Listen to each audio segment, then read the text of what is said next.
¿Qué tal? Buenas noches. Bienvenidos a Espiral. La segunda fuente de ingresos que tiene nuestro país, lo sabemos bien, son las remesas que envían nuestros connacionales desde los Estados Unidos. Es una fuente de ingresos que solo es inferior al dinero que recibimos en México por los ingresos petroleros. Las familias más pobres del país requieren de estas remesas. Representa hasta una tercera parte de su ingreso. De ahí que, cuando en 2009 y 2010 la crisis económica en los Estados Unidos disminuyera el tamaño de las remesas en alrededor de un 15%, las familias mexicanas de estados como los de Michoacán, Zacatecas, Oaxaca, Chiapas, vieran disminuido su ingreso. Esto provocó a su vez mayor migración, mayor trabajo infantil, mayor precariedad. Hoy hablaremos de esto, del peso de las remesas en la economía mexicana, de sus consecuencias, y la pregunta central es, ¿volverán al nivel en el que se encontraban antes de la crisis? Comenzamos.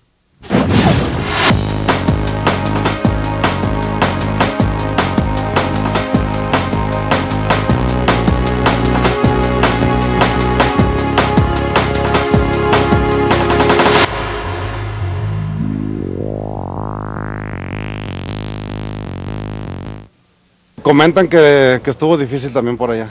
Estados Unidos no es más que pura ilusión. Es pura ilusión porque sí se ganan dólares, pero se gastan dólares. Mal viven también allá. Mandaban dolores. No, dólares no. La migración hacia Estados Unidos se ha tornado en un mal necesario para muchas familias mexicanas, que viven del dinero que les mandan sus familiares en el extranjero. Datos del Banco Mundial arrojan que las remesas que ingresaron a México durante 2010 alcanzaron 22.600 millones de dólares, cifra que lo ubica como el tercer país que más envíos de dinero recibe, después de India con 55.000 millones de dólares y China con 51.000 millones. Con más de 2% del PIB, las remesas son la segunda fuente de divisas más importante que capta México, después de los ingresos obtenidos por la venta petrolera. Por lo tanto, la caída que provocó la crisis económica del 2009 impactó dramáticamente a nuestro país. Las remesas en México llegaron a máximos históricos entre 2007 y 2008. Ahí alcanzaron niveles próximos a 26.000 millones de dólares, ¿no? Viene el proceso de recesión, ya lo comentamos, viene esta caída que hemos comentado en el 2009 y viene cayendo. Durante 2009, a nivel mundial, las remesas disminuyeron el 6.9%. En México la disminución fue del 15.8%. Fueron alrededor de 4.400 millones de dólares menos lo que se dejó de percibir de 2008 a 2009.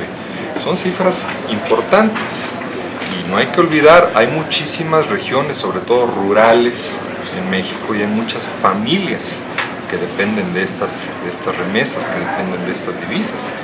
Si bien no ha ocurrido un regreso masivo de mexicanos, la recesión en Estados Unidos ha afectado en primer lugar a la mano de obra migrante.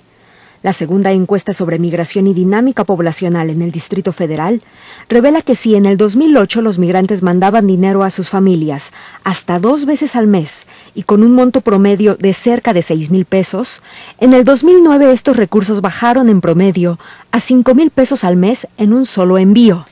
Lo que sí sucedió es que se disminuyó en muchísimos casos, yo diría en la mayoría de los casos, el número de horas contratadas.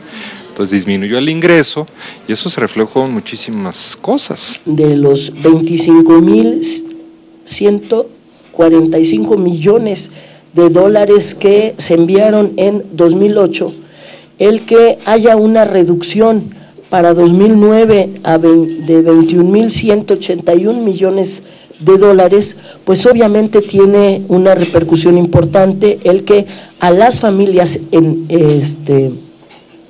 general en el país pues haya esta repercusión, y en el caso del Distrito Federal pues no podía ser tampoco ajena a esta situación de crisis. Michoacán, Zacatecas, Oaxaca, Guerrero e Hidalgo son los estados que más padecieron la caída en el flujo de divisas. Ciertos sectores vulnerables de la población resultaron afectados directa o indirectamente. Una investigación del Banco de México revela que el desplome de las remesas incrementó el trabajo infantil y produjo una reducción en la asistencia escolar en zonas rurales del país.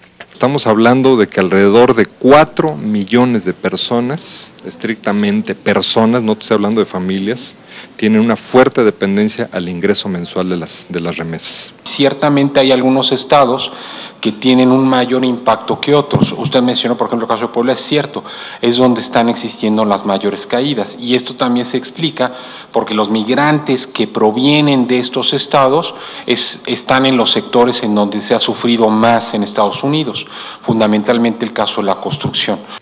Una dependencia que podría disminuir si cambia el destino de las remesas.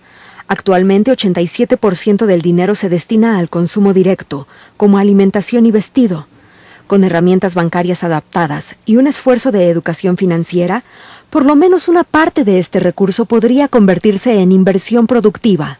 No es suficiente con hacer llegar las remesas, es muy importante que estas remesas puedan beneficiarse también para crear cuentas de ahorro, que son patrimonios familiares, o para tener acceso a créditos de vivienda muy frecuentemente, también productivos, pero más prioritariamente de vivienda. El 52% de la inversión extranjera directa en China provino de chinos en el exterior. O sea, los chinos en el exterior han usado sus ahorros para invertir en China. Yo creo que es un poco el reto que tenemos en México, empezar a ver en el mediano plazo, estructurar políticas públicas que permitan que los ahorros de los mexicanos en el exterior lleguen como inversión extranjera directa. Para no depender de las fluctuaciones de economías extranjeras y eventualmente revertir el flujo migratorio, es tiempo de pensar cómo hacer de las remesas no solo un recurso de sobrevivencia, sino una herramienta de desarrollo.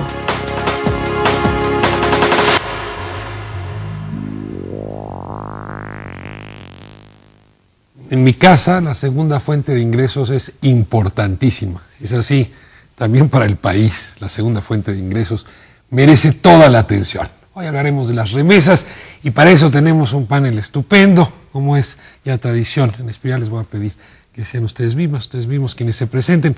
Araceli, comenzamos con usted. ¿Qué tal? Soy Araceli Damián, soy profesora e investigadora del Colegio de México. Tengo más de 15 años estudiando la pobreza en México y uno de los componentes más importantes del ingreso de muchos hogares, por ejemplo en el medio rural, son las remesas, y este tipo de ingreso ahora también es muy importante en las zonas urbanas de nuestro país. Pobreza y remesas son, digamos, dos conceptos que van de la mano. Tienen mucha relación en un país como México. Bueno, le agradezco que esté aquí con nosotros. Hola, ¿qué tal? Muy buenas noches, muchas gracias por la invitación. Soy Juan Luis Ordaz Díaz, economista senior del BBVA y trabajo los temas sobre migración y desarrollo. También soy profesor de la Facultad de Economía de la UNAM. Una vez más, gracias. Economista senior, quiere decir que en el BBVA Bancomer tienen académicos estudiando los fenómenos migratorios y los temas que causan las remesas desde la perspectiva académica, ¿o qué es lo que hace un economista senior?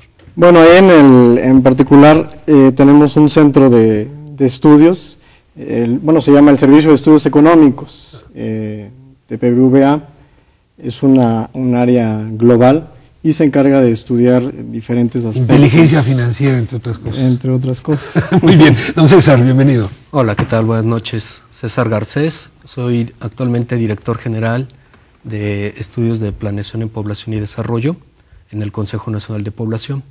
Mi trabajo, una de las áreas de mi responsabilidad es el área de investigación sobre temas de migración internacional en México. Y pues, digamos, mi perfil es especialista en temas de desarrollo urbano y en temas de población y desarrollo. Difícilmente hay una instancia en México donde se integre más conocimiento sobre el tema migratorio que CONAPO. Me da muchísimo gusto tener esa institución representada aquí por usted. No, al contrario, gracias por la invitación. Muchas gracias. Y tenemos también la presencia de don Antonio Orozco. Bienvenido. Muchas gracias. Buenas noches. Bueno, mi nombre es Antonio Orozco Ramos. Soy director de la Financiera Mexicana para el Desarrollo Rural. Es una sociedad financiera popular que trabaja en medio rural, con productos de ahorro, crédito, seguros y obviamente remesas. Tenemos varios años trabajando en el sector y bueno, también esta empresa a la que represento forma parte de la red de Prodesarrollo Finanzas y Microempresa, que es una red que integra 85 intermediarios financieros, y soy consejero de la Asociación Mexicana de Sociedades Financieras Populares. Bienvenido, pues tenemos una buena mezcla, bancote, intermediaria financiera, gobierno, CONAPO y academia. Les agradezco mucho, pues vamos abriendo boca sobre la importancia de las remesas, y para eso necesito hablar de la importancia de la migración. Si uno se va medio siglo atrás, más o menos por las épocas en que Octavio Paz estaba escribiendo su Laberinto de la Soledad, había una mirada de enojo frente al mexicano que se iba del otro lado, ¿no? Es decir, ahí va el chicano, ¿no? Ahí va la Malinche versión siglo XX, el enojo del que nos abandonaba. Hoy la mirada es totalmente distinta, es casi, lo voy a decir en voz alta, aunque es muy desagradable, qué bueno que se van porque nos quitan presión en México y además nos mandan dinero. Es que se merecen todo el cariño y todo el respeto. ¿Cómo ocurrió desde el punto de vista de los dineros este cambio de óptica en solo una generación? Porque 1950 y tantos suena cerca, pero es la generación de nuestros padres, pues. Bueno, en realidad, por ejemplo, en esa época el país mismo, México, estaba creciendo, entonces había realmente muchas oportunidades de empleo, muchas posibilidades, y realmente eran pocos los que verdaderamente se intentaban, era toda una odisea irse para allá, se necesitaban ciertos recursos para migrar, como siempre se necesitan, y sí, había también una ruptura, digamos, la necesidad, el querer quedarse de aquel lado también era un problema para las familias, ¿no?, que se quedaban aquí. Traicionaban la identidad nacional. Y en cambio ahora, bueno, tenemos ese problema, como lo mencionas, de un problema de empleo, un problema de desarrollo de las regiones en particular, y también intereses propios. Se fuga también mano de obra calificada, muy buena, muy educada. Hay una gama muy amplia de migración ahora.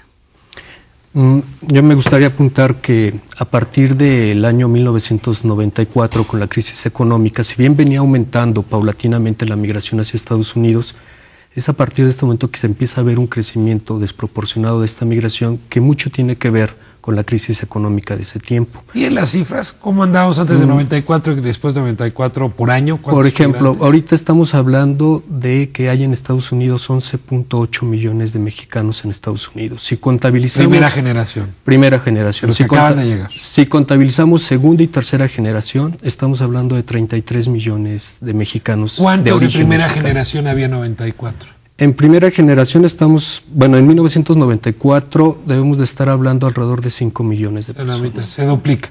A ver, ya nos dijo cómo creció la migración. Yo pregunto, ¿y en ese mismo ritmo crecen las remesas? Claro, las remesas vienen ascendiendo paulatinamente hasta el año del 2007, donde se ve su punto máximo, que estamos hablando alrededor de 26 mil millones de dólares. Posteriormente viene la crisis y viene un colapso. ¿Cuánto dejó el petróleo en 2007? Más de 26 mil millones, pero no mucho más. No. Bueno, no.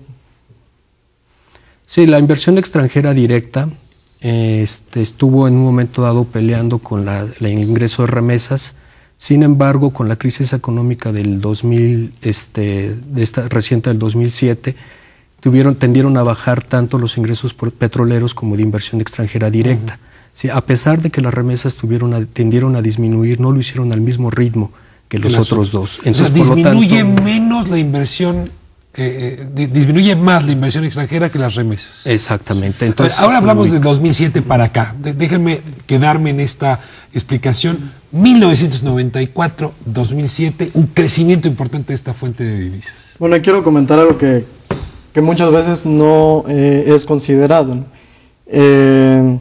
Generalmente se atribuye a la situación económica en México el que los migrantes se vayan o algunos mexicanos decidan emigrar hacia otro país, hacia los Estados Unidos. Pero yo aquí pongo una pregunta: ¿por qué no emigran hacia la frontera sur? ¿Por qué lo hacen hacia la frontera norte? Lo hacen porque de alguna forma tienen expectativas de que van a conseguir mejores ingresos, mejores empleos, y de alguna forma el mercado en Estados Unidos los está demandando. De hecho, en los estudios... La pregunta pareciera digamos, inocente y es enormemente importante. Uno migra pues porque hay más ingresos. No migraría a Guatemala donde va a tener menos ingresos. Sí, pero también es importante el comentar que de hecho el motor más importante para la migración mexicana no está del lado de México, sino está del otro lado.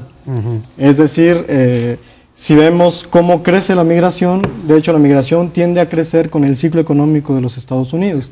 Es decir, entre mayor demanda haya para los migrantes mexicanos o les ofrezcan, digamos, mayores fuentes de empleo, pues los migrantes mexicanos tienden a irse a los Estados Unidos. Es lo que sucedió ahora. Bueno, tengo ahí, porque parecía salirse de este tema y sin embargo es adyacente.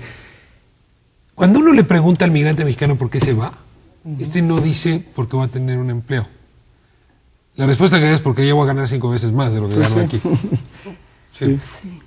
El tema central es que allá hay más empleo, pero sobre todo más mejor pagado. El tema central es el asunto de lo que se paga por hora trabajada. ¿Es correcto? Es correcto, pero también tiene que ver otro fenómeno. En los últimos años, la pérdida de la importancia relativa de la producción agropecuaria ha generado... Ahora estamos hablando de México. Sí, de México. Ha generado migración. ¿Por qué? Porque menos gente se emplea en actividad agropecuaria. El día de hoy, el 40% del ingreso de una familia rural no viene por actividades agropecuarias. Solamente el 40% viene por actividades agropecuarias. 60% viene por otro tipo de ingresos. Entonces, ese cambio en la estructura económica y financiera del medio genera la propia migración también. A ver, también lo detengo ahí porque esto me parece interesantísimo. Los campesinos que saben cultivar la tierra no encuentran empleo en México y sin embargo ese trabajo sigue habiendo demanda en los Estados Unidos. Bueno, son empleos de diversa índole, no necesariamente se van digamos a las zonas rurales, aunque sí lo hacen a la agricultura y efectivamente hay un factor de demanda de mano de obra. Si Estados Unidos, como por ejemplo en la crisis anterior, no crece, la migración en México se para. Y eso también se observó en 94. En 94 se redujo la migración porque también no había, digamos, demanda. En lugar de poner muros, lo que deben hacer es dejar de crecer. Ahora, hay que tener en cuenta también que hay una complementariedad de los mercados y eso ha pegado también a los procesos de la transición demográfica en ambos países. O sea, en Estados Unidos estamos hablando de una transición avanzada, en donde el proceso de envejecimiento ya es muy acelerado y en donde se demanda una gran cantidad de mano de obra, como señalaban. Por su parte, México está en una fase también en donde nunca en su historia ha tenido tanta población joven como actualmente. Eso lo que produce es que hay una sobreoferta de mano de obra y que no puede ser absorbida por el mercado laboral. Hemos tratado aquí el bono demográfico famoso, pues lo estamos regalando en buena medida a los Estados Unidos. Dejamos de hablar del tema migratorio y pasamos al tema de los dineros derivados del fenómeno migratorio. Quisiera que me dijeran, ¿en dónde se reparte este dinero? Ya hablamos de cifras que van de los 26,000 millones de dólares en 2007 a 22,000, 21,000 millones recientemente. ¿Me pueden decir, si dijéramos, imaginemos gráficamente, cae ese chorro de dinero, pero no se distribuye por igual en todo el país, ¿en qué regiones del país es donde ese dinero va a dar? Bueno, una parte importante son los estados de vinculación migratoria, como son Zacatecas, Oaxaca, Puebla, está Hidalgo también, y Michoacán, y hay una parte en el norte del país también, que están muy ligados, de hecho, unos con otros, es muy cotidiano, también entra bastante dinero por ahí. Por ejemplo, el 75% del total de las remesas que recibe el país se concentran en 13 estados de la República. ¿13? 13. Que es Guanajuato, México, Veracruz, Michoacán, Puebla, Guerrero, Oaxaca, Jalisco, Hidalgo, Chiapas, San Luis Potosí, Distrito Federal y Zacatecas. Ahora, todavía eso sigue siendo números muy gruesos. Quisiera ahora que pasamos de lo cuantitativo de los números a lo cualitativo. Descríbanme una comunidad que recibe dinero. Si ustedes que están directamente en campo, ¿cómo es una población que recibe dinero? ¿Cuál es su ritmo de vida? ¿Es muy poblada, es poco poblada, es muy pobre, es más o menos pobre? En fin. Bueno, mira, en el medio rural, en la zona que nosotros trabajamos, son comunidades que van de los 40 a los 20,000 habitantes. Máximo. Ya cuando empiezas a sumar los alrededores, pues incrementa, pero esas poblaciones son pequeñas. De ingresos medios, muy pobres, están en el último decil, No, están en medio, ¿dónde están? Son C y D. Los niveles socioeconómicos. Estamos hablando entonces son bajos. Pero a ver, normalmente el ingreso lo dividen por deciles, el 10% más pobre, el 10% menos pobre. Mira, en realidad lo que sucede es que las zonas rurales, efectivamente en México, son las que padecen mayor pobreza en el país. Entonces, generalmente se encuentran en los primeros 2 o 3 deciles. El 30% de la población más pobre es el que recibe la mayoría de las remesas. Pero no necesariamente, era lo que te iba a decir, es que lo que pasa es que no se va necesariamente a los hogares más pobres, sino que de hecho, por ejemplo, hogares que tienen, digamos, ingreso medio reciben las remesas. Los más pobres de los más pobres no pueden migrar en nuestro país, se quedan, no tienen recursos para salir. Entonces, como que tienen que pasar. Para migrar hay que tener dinero, decía usted hace un momento. Hay que tener, y el contacto allá. También es muy importante porque la migración en México es de contacto. Uno se va a trabajar, se hacen las redes, por ejemplo, Nueva York tiene muchos poblanos, entonces de ahí unos con otros se contactan y van. Entonces, son comunidades que se vacían de alguna manera, muy particulares, pero porque se va el hermano, el primo, el hijo, Yo, de hecho, ese punto que comentas es importante, ligado un poco al punto anterior. Sí, efectivamente, las redes sociales son muy importantes y de hecho hay una región que se le conoce como la región de migración tradicional y es la región donde principalmente la que aglutina, digamos, el mayor número de Eso no es lógico, ¿no? Nueva York está lleno de colombianos que son porteros en los edificios y ahí reciben a los colombianos. En Oaxaca, pues se está recolonizando Los Ángeles, ¿no? Sí, son redes que se van tejiendo. Sí. Si uno no pertenece a esa red familiar, no tiene ningún acceso para... Pero hay un punto interesante, que es el caso de lo que ha venido sucediendo con los estados del sur. De hecho, estados que no tenían mucha tradición migratoria, como por decir Oaxaca, Veracruz, Chiapas, Guerrero, han venido incrementando su flujo de migrantes. Incluso actualmente la región sur-sureste es la segunda que concentra los flujos de remesas. Bueno, ya lo comentabas. Ya me describieron una población, ahora quiero que me describan una familia y déjenme me acorte para que me cuenten cómo es una familia, ¿no? Cuántos miembros tiene, cuántos andan del otro lado cuando están aquí, son más mujeres, en fin, menos. De eso hablaremos ahora. La familia que recibe las remesas de los migrantes. Quédense con nosotros, continuamos.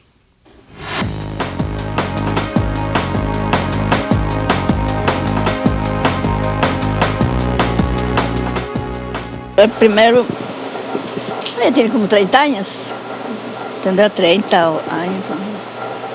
Ya tiene un hijo de 22 años, y se fue todavía chiquito, tenía 15 años cuando se fue. El otro tenía 17 cuando se fue también. Y las otras fueron después, poco a poquito, y ya están unas chavas que se fueron para allá. Yo digo que ha mejorado por nuestros hijos, todas las gentes que hay tienen sus casas gracias a los hijos que están en el norte. Antes no tenían ni casa ni nada, nada por ahí rentando. Ahora por ellos me van dando y ya me compré, si quieren, nos compramos la casita y ya tenemos la casa en que vivir. Muchas personas por la economía se van a los Estados Unidos para traer las divisas, pero vamos, ahora pues ha bajado bastante, no hay tantas divisas como años anteriores. Yo recuerdo que décadas atrás, no sé, te estoy hablando de los años, 90s, 80s, todavía que estábamos más jovencitos, pues el pueblo iba creciendo a raíz de las personas que se iban. No ha mejorado, realmente no ha mejorado, pues esperemos que siga creciendo esto y que haya una estabilidad económica. De hecho, hay bastantes personas que han deportado de allá, ya sea porque no tienen sus documentos en regla o por lo mismo, ¿no? La crisis mundial que ha habido, pues ha hecho que las fábricas quiebren y por consiguiente, pues esto lleva a que al desempleo, a despedir a los paisanos que están radicando en los Estados Unidos. Entonces, pues no, estamos mal en ese aspecto. Muchas personas están aquí y ahora, pues si no hay trabajo aquí, no hay trabajo allá, pues no sé qué vamos a hacer. Regiones enteras afectadas por la disminución de la remesa. Estábamos hablando de cómo son esas regiones, esos municipios, esos pueblos. Estaban dando aquí algunos de los perfiles. Y de pronto tuve que interrumpir a don Antonio, que me dice, yo no estoy de acuerdo con lo que están diciendo. De vuelta el micrófono. Yo no estoy de acuerdo porque cuando se habla de las zonas rurales de México, siempre se piensa en pobreza. No es cierto, hay una clasificación de marginación tanto para la zona rural como para la zona urbana. Hay zonas rurales que son muy productivas, son muy ricas en su actividad económica, entonces creo que no es exacto decir, no es que los pobres de México están en las zonas rurales. No. Entonces, por eso cuando yo decía, ¿qué zonas estamos atendiendo? Pues generalmente son niveles socioeconómicos C, D, muchas veces E, que son los más bajos, pero no forzosamente son las zonas más marginadas. No, bueno, en realidad, efectivamente, en volumen, la pobreza es mayor en las áreas urbanas. Más del 70% de la población vive en zonas urbanas, pero digamos, efectivamente, hay un componente muy importante de pobreza en lo urbano, un grupo importante de esas personas que viven con bajos ingresos, se ubican en las zonas rurales y tienen características muy particulares. Decía una cosa que a mí sí me resultó revelador, y cuando lo dicen suena lógico, pero francamente no se me había ocurrido a primera vista. Los más pobres no tienen parientes viviendo del otro lado, por lo tanto no reciben remesas. Es decir, el que recibe remesas ya son varios escalones arriba, tuvo dinero para migrar, entonces ese propio dinero los está reactivando. No es tan cierto eso. Bueno, primero un dato, actualmente no hay prácticamente ningún municipio en el país que no tenga gente trabajando en los Estados Unidos. ¿Sí? Sin embargo, las remesas tampoco son altamente significativas dentro de la economía nacional. O sea, están representando el 2.5% del PIB, del Producto Interno Bruto. Pero está bajo el petróleo como ingreso. Digo, claro, lo quitan mañana, no César, y yo se me pongo a Por llorar, ejemplo, en Honduras representan el 15% del PIB, 19%, en El Salvador el 15%, y en Haití el 14%. Eso me lleva a la siguiente pregunta, porque los números grandes no son lo mismo que los números chicos. Dígame usted, para las familias, digamos, que están recibiendo remesas, ¿qué porcentaje de su ingreso promedio es? Bueno, mira... si a mí me quitan el 20% de lo que estoy ingresando, me hace mucho daño. Si me quita el 2%, pues la verdad no me quita... En fin, sí, pero no tanto. En las comunidades rurales, más o menos en promedio, reciben el 15% de su ingreso total en remesas. Pero los hogares que reciben remesas puede llegar 40%, 70% de su ingreso. Hay hogares, por ejemplo, que la mujer no trabaja, tiene hijos pequeños y el esposo fue el que emigró. Ahí no hay ingreso generado en el país y todo depende de lo que manden de allá. Entonces, digamos, depende mucho de las características de los hogares. A ver, descríbanme más finamente a la familia que reciben. Yo sé que es muy difícil hablar de la familia, pues son muchos y los que reciben remesas tienen enormes características de diferencia. Pero si los forzara a que me hicieran una telenovela y me contaran en breve una escena de una familia que recibe remesas, ¿cómo sería esa familia? No tiene papá, el papá está del otro lado, varios de los hijos están del otro lado. ¿Cómo son? De hecho, es interesante cómo se compone la familia que recibe remesas. En general, en México, alrededor del 23% de las familias son encabezadas por mujeres. En el caso de las familias que reciben remesas, esta proporción se va hasta cerca de un 52%.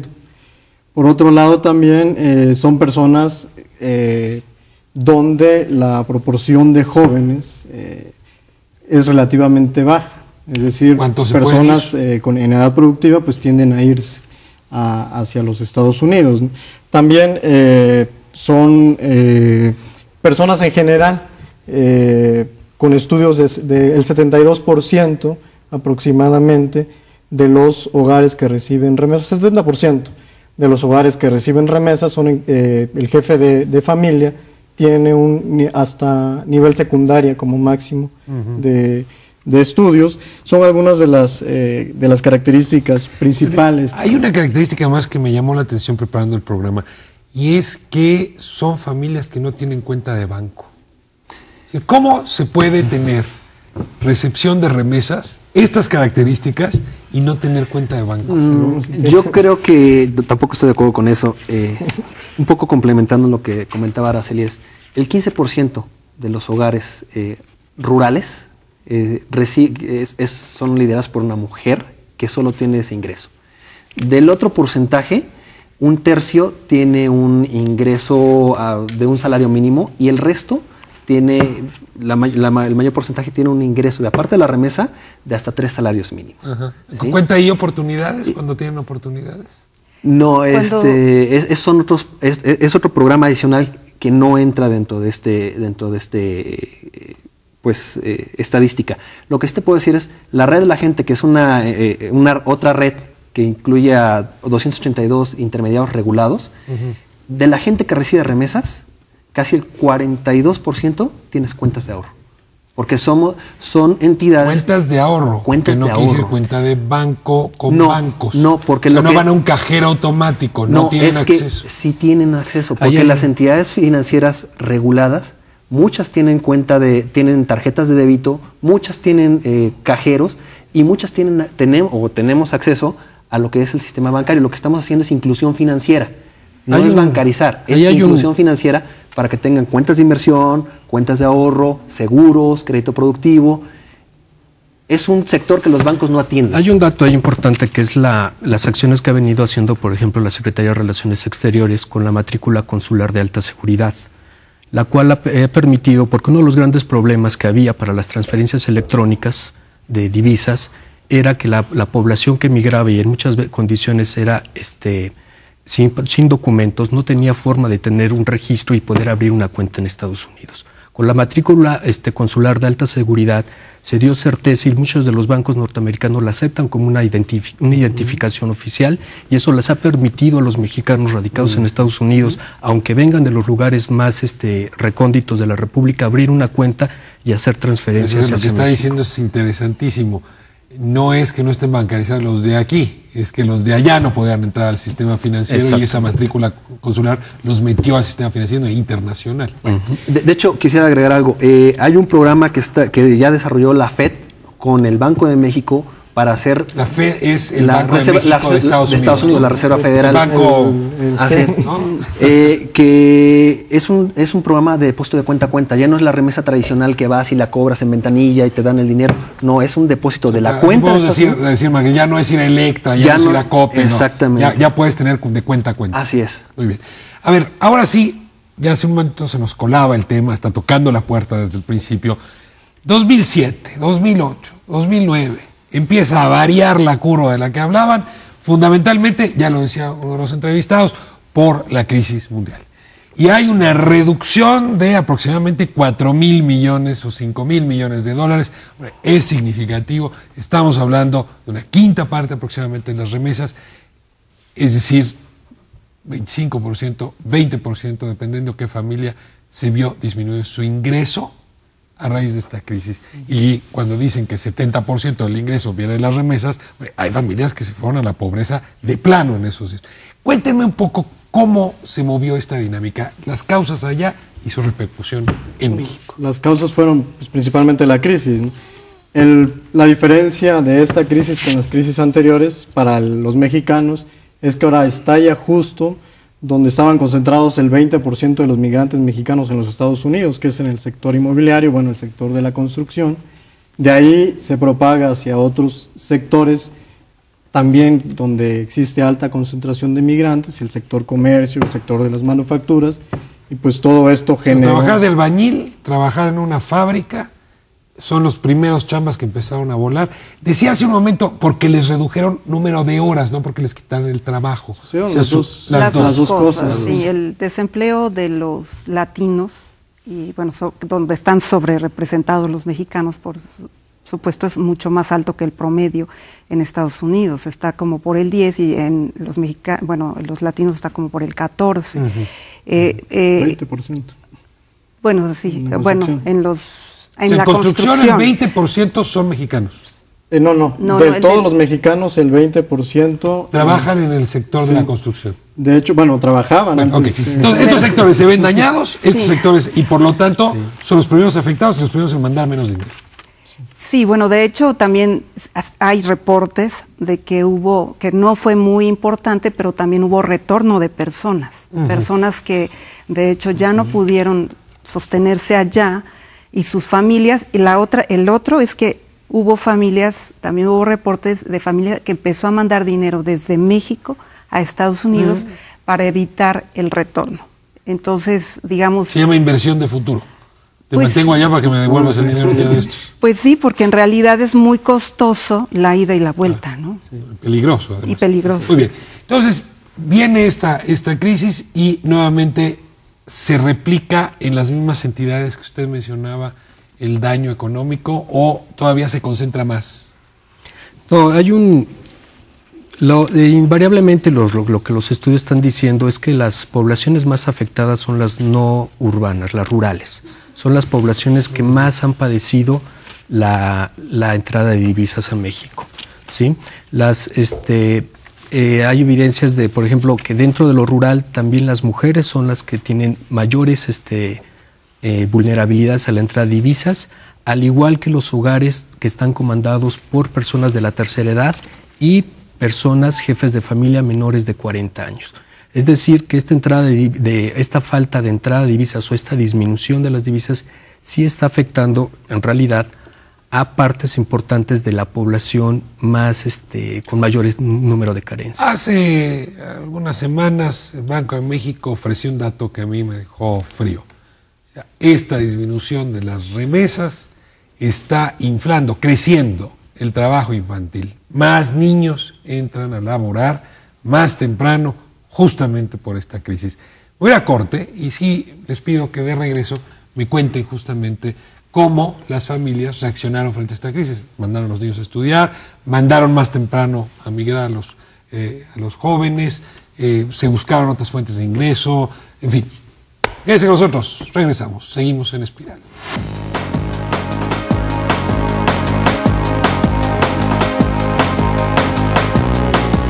Tenemos aproximadamente, yo tengo como 18 años y en el estado de Michigan, Halland, Michigan, y es primera vez que traemos a mi niña, segunda vez. Están pasando bien. Es que como ahorita con este año que se sufrió la influencia allá en Estados Unidos, pues casi la mayoría cuidamos más el dinero, ya no hay mucho trabajo y tenemos que ser más conservados en mandar dinero. La situación está muy difícil acerca de la economía, ha bajado mucho el trabajo. No hay mucho trabajo, hay más que 40 horas te dan y ya muchas fábricas y muchos se están cerrando por falta de dinero. Aquí tenemos hartas tierras, ya están abandonadas las tierras, pues no producen nada y se van a los Estados Unidos creyendo que allá hay montones de dinero en las calles. No, mira, yo he sacado la cuenta de lo que van a ganar allá y si trabajaran aquí sus tierras, con 1 hectárea producirían 20 veces más de lo que van a ganar allá. Tenemos unas tierras bellas, hermosas, muy vírgenes que no las producen, que no las hacen producir. Convincente el señor, ¿eh? Yo estoy pensando seriamente asociarme con él para la hectárea que nos propone. Regresamos al tema y les decía hace un momento, ¿qué hicieron las familias que vieron reducido su ingreso? Uno de los datos alarmantes que da Banco de México, comenté hace un momento, es que mandaron a los hijos a trabajar a edades más tempranas. Bueno, mira, como te comentaba, hay hogares que dependen casi el 100% o un porcentaje muy importante de este recurso. Muchos de ellos son hogares con hijos chicos que no tienen, digamos, posibilidades de desarrollarse el padre en las comunidades, sale.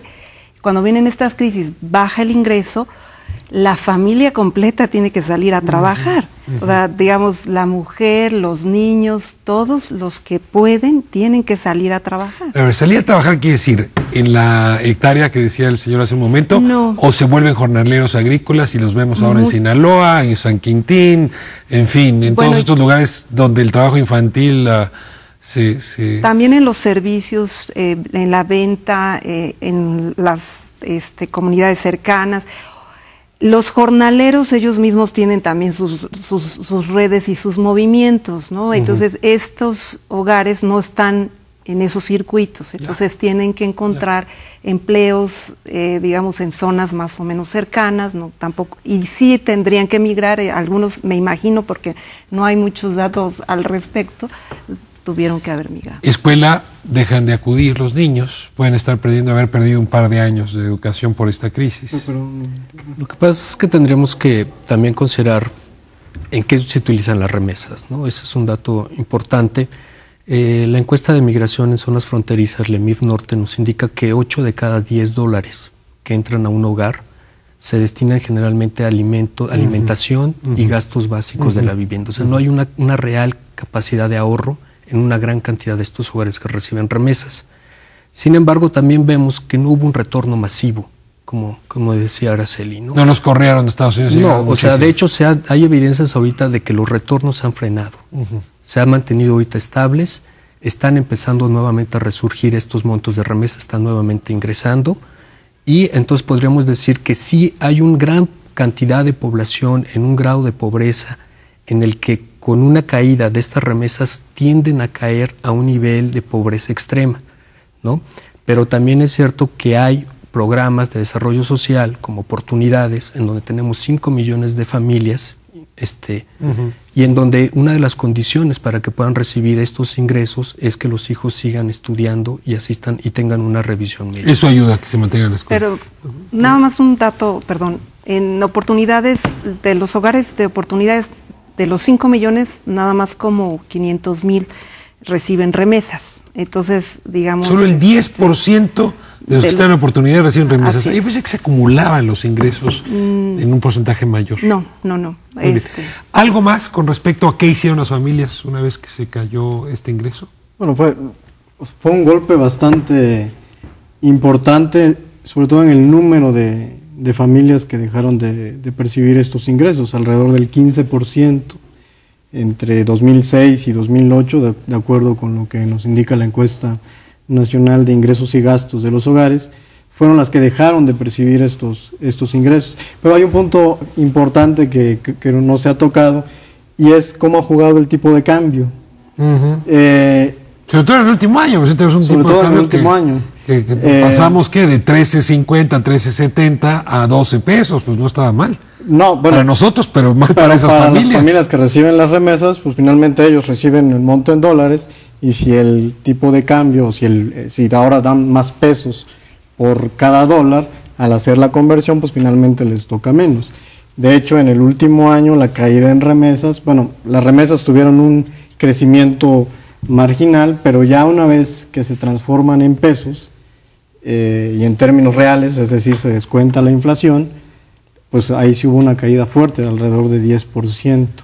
La pregunta, no del millón, sino de los varios miles de millones de dólares, ¿regresará la cifra que teníamos en 2007? Es decir, ¿volveremos a los 26,000, 27,000 millones de dólares, o ya se quedó abajo la cifra de ingresos?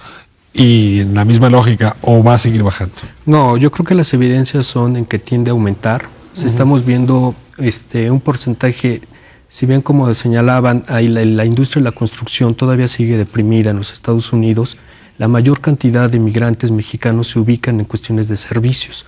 Solamente el 16% de los migrantes mexicanos están en la construcción, 30% está en cuestiones de servicio, alimentos, restaurantes y demás. Y eso ya se reactivó. Eso está reactivándose. Entonces, supondríamos que esta entrada va a empezar nuevamente en incremento, además de que tenemos... A ver, los esfuerzo a un número y sean irresponsables en dármelo, nada más es indicativo. ¿Cuánto creen que va a ingresar este año de remesas? Mira, hay ciertas proyecciones que hablan de un 3.9 hasta un 5.7 de incremento. De incremento, que serían 22.100, 22.500 millones de dólares para el... ¿Volveremos a ver la cifra de 26,000 millones de dólares? Ya no la vimos nunca más. Yo creo que va a tardar, porque otro de los problemas es que el empleo de los latinos el desempleo sigue siendo alto. O sea, digamos, si bien hay ciertas ramas de la actividad económica que se están activando, no se está reflejando en una reducción rápida del desempleo. Y el desempleo que nosotros conocemos, además, está subestimado, porque debe de haber muchos mexicanos que ni siquiera se reportan. Una pregunta, normalmente quien manda dinero es que en promedio lleva 5 años allá. Ya al partir del año 6, 7, 8, pues el cariño y la distancia juegan de maneras extrañas y empieza uno a mandar menos dinero. Les pregunto, ¿cabe la posibilidad de que eso también esté pasando? Es decir, que el grueso de la migración se dio entre 90, 2005, 2006 y luego hay una modificación que puede estar afectando las remesas, o estoy diciendo una barbaridad. De hecho, yo creo que va a seguir aumentando la migración. Ah, caray. ¿Por qué digo esto? Bueno, ya lo comentaba César, lo que está sucediendo en los Estados Unidos, el envejecimiento que se está dando en la población estadounidense. De hecho, si revisamos las cifras de una encuesta, la encuesta continua de población en los Estados Unidos, la Current Population Survey, lo que nos dice esa encuesta es que actualmente el número de estadounidenses empleados es menor o ligeramente igual que el que existía en el año 2000. Perdón, pero me está revelando esto una cosa. Ahorita, decía César hace un momento, 11 millones de mexicanos primera generación viviendo allá. Y fíjense que este programa se está celebrando en 2015. ¿Qué cifra me estaría dando en ese momento? Bueno, no. ¿15 millones? Digo, lo que sí, de momento lo que podemos decir es que sí va a aumentar. Pero a qué, a ver, César, ¿usted puede responder esa pregunta? 2015, ¿cuántos mexicanos viviendo allá? Ahorita se están estimando alrededor de, no se ha frenado la migración, sí, no se ha frenado, como dice Luis, estamos hablando de alrededor de 300,000 personas al año que se están yendo a los Estados Unidos.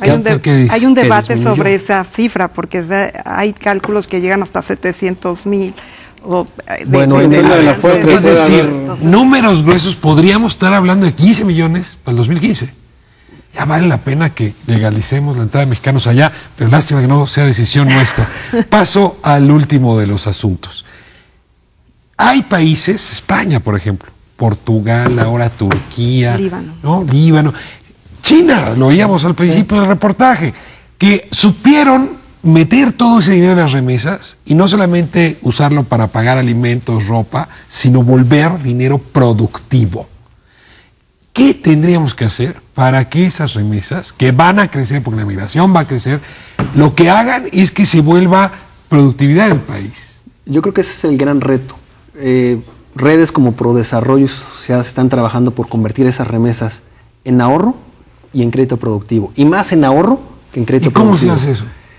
Mira, teniendo el flujo de remesas que tienen las personas, porque nosotros estamos pagando las remesas, podemos ver cuánto están recibiendo, ¿sí? Y eso traducirlo a un proyecto productivo o apoyar al micronegocio que las personas actualmente ya tienen. El 3x1 del gobierno mexicano está sirviendo, ¿no? Que era un programa que venía desde Fox, el gobierno federal ponía un peso, la comunidad otro y en la remesa, en el mexicano en el extranjero otro. ¿Eso dio resultados? ¿No está funcionando? Ha servido para acciones concretas de mejoramiento, infraestructura, la escuela, cosas de este tipo, pero realmente que sea una inyección de capital que pueda modificar las condiciones de desarrollo, yo creo que sería demasiado pretencioso pensar en eso, sobre todo pensando en que mucho de ese ingreso se requiere para el mantenimiento. Presidente, llama el presidente, dice, yo necesito una propuesta para ver cómo ese dinero se vuelve productivo y necesito que veas una propuesta en medio minuto. ¿Qué harías? Bueno, mira, una parte muy, digamos, débil en nuestro país es la educación. Estabas cultura financiera, educación financiera. No, pero además educación, educación. Estaba comentando, el promedio no llega más de secundaria. Y para lo que se utiliza, digamos, es tal el nivel de carencia en nuestro país que para lo que se utiliza es para alimento o bien para la construcción de la vivienda. Entonces, tendrías que modificar aquí las condiciones de los migrantes. En Líbano, por ejemplo, se hizo inversión en educación. Los que migran son universitarios, muy educados. Ahora, no es el caso de otros países. A ver, hace un momento Antonio estaba hablando del papel que puede jugar los intermediarios financieros para transformar esa cultura y esa dinámica. Yo creo que es en dos partes. Uno, directamente a crédito productivo. Y segundo, diseñar instrumentos. Crédito productivo es yo te presto, al fin que tienes como ingreso seguro las remesas. No, tienes un negocio. O sea, las remesas te apoyaban en tu ingreso que tú recibías por tu negocio. Hacer crecer ese negocio o emprender un negocio para que la gente pueda generar sus propios ingresos. La otra parte es generar instrumentos financieros que sean atractivos en tasas de interés. En Finamigo, por ejemplo, les damos a tasas desde el 3.5 hasta el 12% en ahorro. ¿Por qué? Porque estamos convencidos de que el desarrollo viene por el ahorro, no por la parte del crédito. Si ese crédito no se convierte en una cuenta de ahorro, en un crecimiento del negocio, en mejora de la casa, algo se está haciendo mal. Bueno, una pregunta. Estamos hablando de las intermediarias financieras pequeñitas. ¿Los bancotes le están entrando al tema o ese es un negocio que francamente prefieren dejar a un lado y nada más lo estudian en el centro de estudios? No, pues ya, bueno, en los últimos años, de hecho en particular en el año reciente, se ha empezado a trabajar más o insertarse más en ¿Para darles ahorro, para darles crédito pues las dos, o para conocerlos apenas? Las dos, digamos, ir trabajando con estas comunidades. Pero bueno, ahí... Último comentario, se nos fue el tiempo. Yo creo... Se acabó. A ver, nada más, ¿lo quiere decir, Juan? Bueno, ahí lo que quiero comentar es que generalmente hablamos de desarrollo, pero de la comunidad que envía a los migrantes. Y también hay desarrollo del otro lado. Los migrantes mexicanos están pagando más en impuestos que lo que están mandando en remesas hacia México. El doble. Antonio. Yo no estaría tan de acuerdo. Los bancos no están entrando al sector rural. No le entran. Muy bien. Conclusión rápida, vamos a hacer 10 segundos. Pues yo diría que hay programas del gobierno federal que están interviniendo y que están haciendo una labor muy interesante en donde conjugar esfuerzos entre todos los sectores y en la sociedad civil organizada, pero el Estado no renuncia a su trabajo de mejorar las condiciones de vida de la población. Muy bien. Yo quiero enfatizar que la migración no es la solución, porque se destruyen familias, se separan. Los hijos después no conocen al padre, se quedan pueblos enteros de ancianos y niños. Lo que se tiene que hacer es desarrollar nuestro país. Pues queda bien puesto el mensaje, bien puesta la discusión, y le quiero insistir, este no es un tema menor. El futuro del país tiene que abordar con inteligencia y con proyección hacia el futuro el tema de las remesas. Es la segunda fuente de ingresos y no descuide usted que podría convertirse en la primera hacia el 2015. Muchas gracias por habernos permitido entrar a sus hogares esta noche. Nos vemos próximo lunes 10:30, 11 TV México.